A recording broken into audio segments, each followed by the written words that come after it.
ఆంజనేయ స్వామి పూజ చేయాలని ఎవరైతే అనుకుంటున్నారో వాళ్ళు ప్రతి క్షణం కూడా రామనామాన్ని స్మరిస్తూనే ఉండాలి.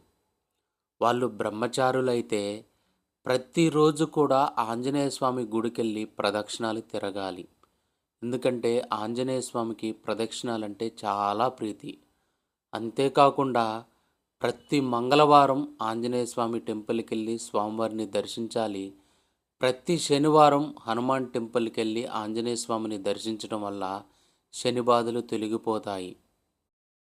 ప్రతి క్షణం రామనామాన్ని మనం జపిస్తూ, స్మరిస్తూ ఉండటం వల్ల ఆంజనేయ స్వామి మన వెంటనే ఉండి మనకొచ్చే అన్ని ఆపదలను తొలగిస్తాడు. అన్ని కష్టాలను తొలగిస్తాడు. మనం పడే కష్టానికి తగిన విధంగా ఫలితం లభించేలా చేస్తాడు.